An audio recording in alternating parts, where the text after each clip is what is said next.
बात करते हैं कोरोमंडल एक्सप्रेस के हादसे की। 7 जून से कोरोमंडल एक्सप्रेस एक बार फिर रफ्तार पकड़ लेगी।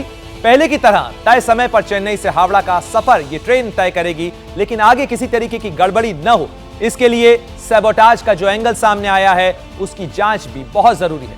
लेकिन सिग्नल सिस्टम से छेड़छाड़ की बात सामने आने के बाद इस हादसे को लेकर एक रिपोर्ट सामने आई थी जो एबीपी न्यूज के पास है। बात यह भी है कि रिपोर्ट कुछ और कहानी कह रही है। किस तरीके से यह पूरा मामला सामने आ रहा है, देखिए हमारी इस रिपोर्ट में। इन तस्वीरों को आपने टीवी स्क्रीन पर देखा होगा। रेल हादसे के बाद जब पीएम मोदी ने बालासोर का दौरा किया था तो उन्हें ग्राउंड पर ही रेल हादसे की पहली ब्रीफिंग दी गई थी।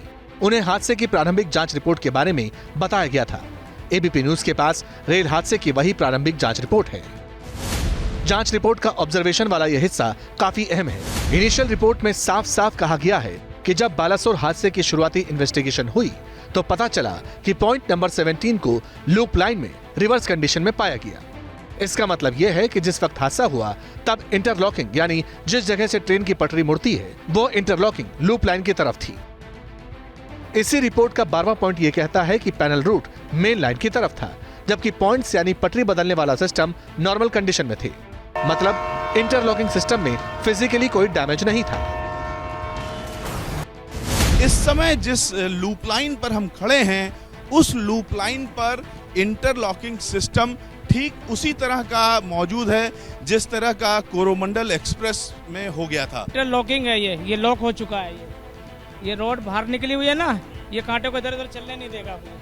ये इतना हिस्सा बाहर निकला हुआ है, इसका मतलब ये लॉक है। सिस्टम के 2 पॉइंट है, एक पॉइंट इधर है, एक पॉइंट उधर है। एक पॉइंट जो है वो इस मेन पटरी से सटा हुआ नहीं है, एक पॉइंट मेन पटरी से सटा हुआ है। इसका क्या मतलब? लूप लाइन पे जाने के लिए ये लाइन हमारे लिए बन गई है, साइड इधर जाने के लिए। अगर ये लाइन हटा के इधर बनाते हैं तो इस लाइन पे जाने के लिए। किसी टेक्निकल चूक की वजह से ऐसा नहीं हो सकता है। जरूर इसमें कुछ न कुछ ऐसा हेरफेर किया गया होगा जानबूझ करके, जिसकी वजह से सिग्नल अलग दिशा की ओर इशारा कर रहा था और गाड़ी का जो इंटरलॉकिंग सिस्टम है वो लूप लाइन की ओर हो गया। अब इस रेल हादसे पर रिपोर्ट में कंक्लूजन भी बताया गया है।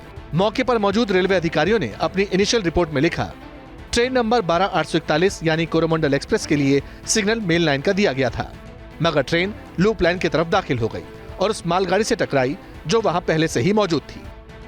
और इसी दौरान हावड़ा सुपरफास्ट दूसरी तरफ से आ रही थी जो पहले से डिरेल हुई कोरोमंडल के डिब्बों से टकराई।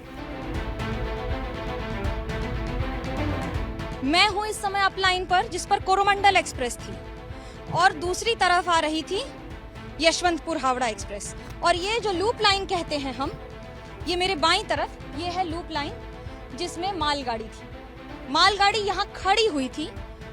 कोरोमंडल एक्सप्रेस को सीधे इसी पटरी पर आना था। ग्रीन सिग्नल था, जिस ट्रेन को सीधे आना था उसको रेड सिग्नल की वजह से वो लेफ्ट घूम। अप लाइन से आने वाली सीधे आने की जगह ट्रेन चली गई बाएं और सीधा भिड़ गई लूप लाइन में खड़ी हुई मालगाड़ी से। हालांकि इस बीच रेलवे की तरफ से पीड़ित परिवारों को मुआवजा देने का काम तेज कर दिया गया है। रेलवे की तरफ से कहा गया है कि अभी तक 531 लोगों को मुआवजा दिया जा चुका है। इनमें से 119 ऐसे परिजन हैं जिनके अपने इस दर्दनाक हादसे में हमेशा के लिए दूर हो गए।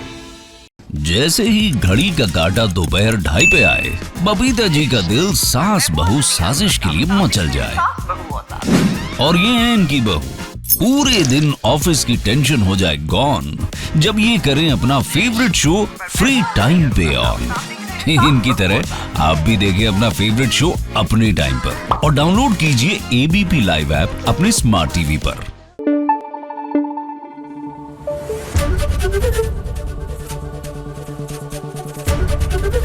एबीपी न्यूज आपको रखे आगे।